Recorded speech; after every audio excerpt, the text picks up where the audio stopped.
Coming up on SEO Lunch, we explore the new Facebook custom audience tool. And so much more.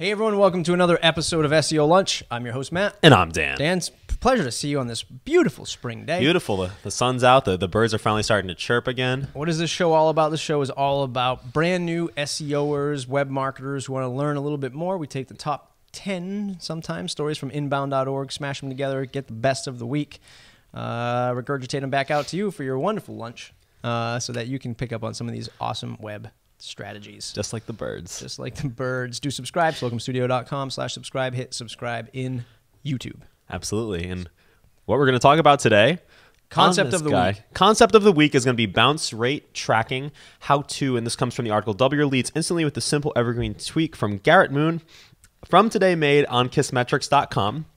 We'll talk about that concept. We'll get there when we get there. The do's and don'ts, bad link building and useful alternatives from Daniel Herndler on SEO Moz. And then Aaron Zakowski, gotta love the Polish last names, with 10 creative and sneaky ways to use Facebook custom audiences. We'll talk about the new custom audiences aspect of Facebook marketing. I'm excited because I haven't looked at this yet, although I've heard about it, so I can't wait to hear your take on it. Co-piloting with your client, how to share social media responsibilities. Aaron Davis of Speakeasy, yourspeakeasy.com.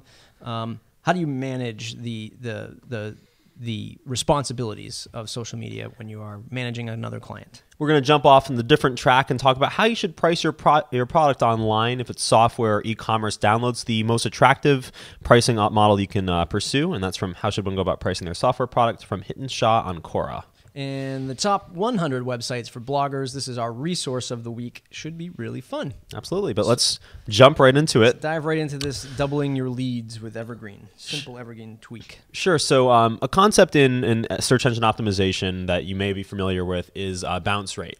Basically, somebody goes on your website and they quickly leave. They decide, I was either had or I just wasn't interested in what I was reading, and they're off to find greener pastures. Right. So what this concept talks about is finding a way to optimize your website so that you can capitalize with using bounce rate tracking. And what it basically does is it says you should be looking at the sites that are going to hit, because inevitably certain web pages that you have are going to hit more than others.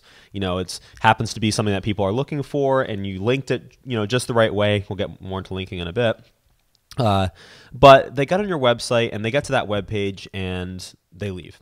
So what this article from Garrett Moon basically talks about is using that to your advantage, saying, well, 50% of my traffic is coming from this one web page, but people are leaving. So taking that one web page, really optimizing it out, putting in a call to action or what they call a cookie, basically something to get people to stay on your web page, linking to other posts or other pages on your website, things like that. Yeah. This can get really, really deep on how to do this. I mean, it's pretty easy probably to optimize, that 80-20 rule like we talked about before. But bounce rates have a lot to do with page load speeds, how fast does your site load? Right. When it loads, are all the call to actions clear and visible? Is your content readable? Right. Because you literally have these seconds for somebody to stay on the site. This article shows a lot of the pop-up pop-up things that, to capture an email lead or to position them into another, hey, you might be interested in this as well. So that's a strategy. But again, that'll really boil down to how fast is that load. Yes. Like if your site is not loading fast enough, these are the critical moments when people say, yeah, it really comes down to 3 seconds. Yes, we're right.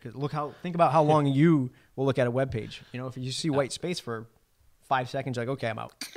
Gone. Done. So definitely check out this article to improve different strategies to improve your bounce rate. Okay. Do's and don'ts, bad link building, and useful alternatives. This is our weekly SEO Moz venture, and in this case is Daniel Herndler. What this talks about is basically we recently looked at Google with Interflora and BBC and how they were sort of kind of taking them out of the equation because they were practicing bad link handling. They were selling links. People were linking them from other websites, and it wasn't the way to go, at least on Google's terms. What this says is this kind of talks to you about a little bit more of what you can practice when you're linking.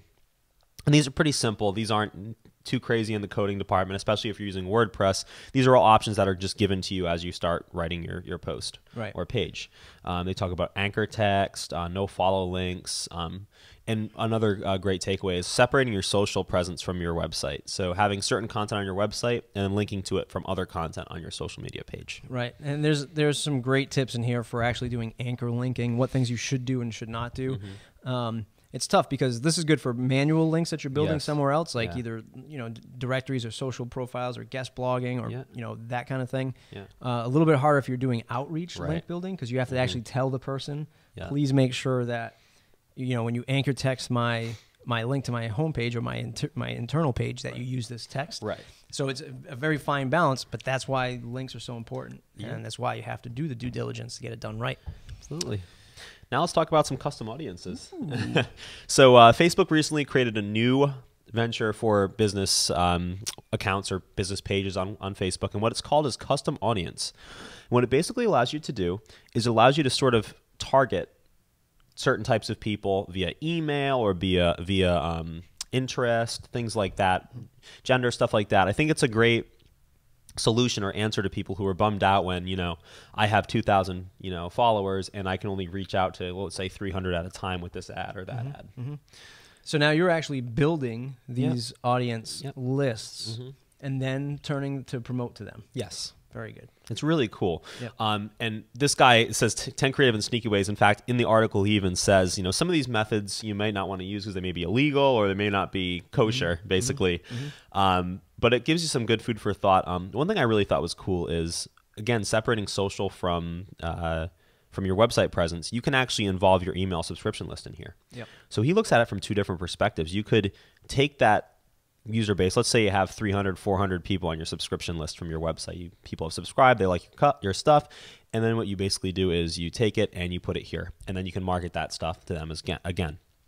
Oh, by the way, have you checked out my new theme or whatever it is, or my new product? Interestingly enough, the other alternative you have is to separate those social media and website presences. You can take your email list and actually disclude it from your advertising. So you can say, I don't want to reach these people. I already reached them with my newsletter. This month there's a newsletter going out. But let me reach all these other emails or all these other people who may not be on my website. That's very good because why waste the ad dollars against people that you're already marketing to somewhere else and potentially piss them off because now they're getting the same message twice. Or you're simply just wasting money because you're like, oh yeah, I know those guys. I'm not going to buy anything. I'm already a customer. So why waste the ad dollars there? That's pretty good. That's pretty good stuff. Let's jump on over to co-piloting with your client, how to share social media responsibilities. We go through this all the time. It's a very fine line. I think that, and here's my thoughts on this. The client should be the one who's putting out the passionate, personal stuff. If they are new to this and they're actually reaching out to you to say, I need help managing social and I need you to train me on how to do this, the person managing it for them should be more technical. It should be more stat-based or news-based. Again, we'll go back to the pizza company. If we're managing a social media for a pizza company, we're going to talk about industry news for food and recipes and some of the best pizzas and, maybe events around pizza, things like that. Leave it to the customer or the client to be the passionate one because you don't know how to flip pizza. The client does. And you might not know who there's a story in the town, if it's a local business that, they're really passionate about that, but you might not be familiar with it. You want to kind of divide those stories up and say, you can talk about this and I'll talk about this. But you also want to make sure it doesn't get off the hinge, which is kind of the other half of it, which is. I think what happens is people who get into this space for managing social, it's a very gray area. I guess it can be lucrative if somebody doesn't understand what it is you're doing. But I think what will happen is people just turn it into a system where social isn't a system. Like if I came and said hi to you every day with the same thing over and over again, you'd be like, what the hell is wrong with you? Like it's a new day. If I just came to you and said the same thing, like, hey, it's sunny, but it's 10 feet of snow outside. Yeah. You're going to be like, what is wrong? Yeah. Stop being a robot. Yeah. And I think that's what happens when people take over clients like that. They just get in that mode because they're like, I'm just going to post to post. We want people to be passionate and give out good content. Interesting. Cool. Next story, Heaton Great. Shaw. Heaton Shaw. Good old Heaton Shaw. This is called How Should One Go About Pricing Their Software Product? And I thought it was a really cool article. It talks about some stuff that you may already know, some stuff you don't know. If you're a small business, this might be stuff that you've kind of already gone over. But it does differ when you're online. And I think that those are the takeaways that that I really liked when I looked at this article. So it goes over old school rules like the rule of nines. $19.99 is a good way to go versus $19.98 or versus $20. And of course, the other rules like price anchoring. So basically, taking your price and comparing it to a more expensive price, or marking it down, which we see all the time on these websites.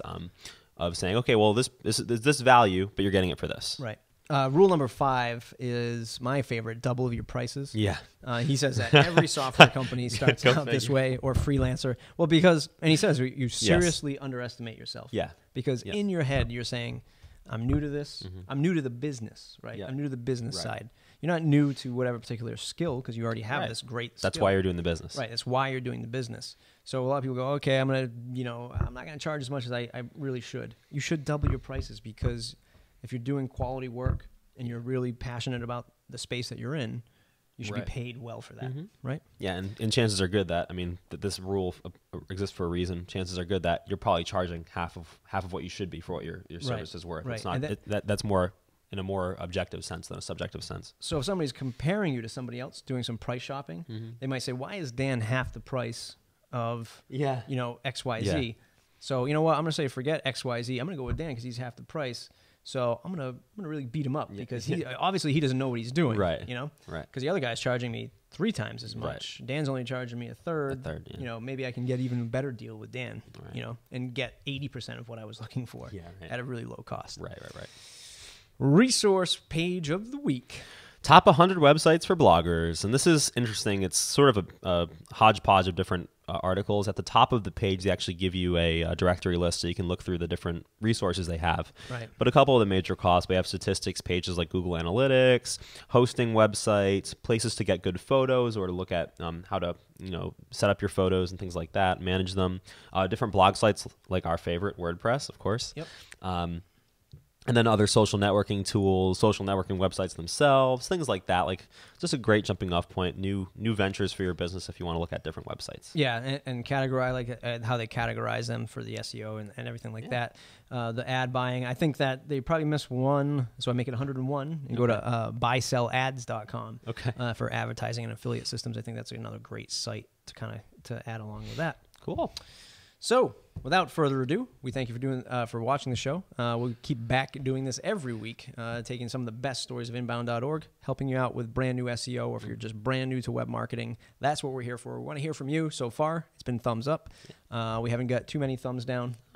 No more waffling or. But we like to hear thumbs down. So keep it up. We like to hear criticism. Yes. We want to improve the service. We do.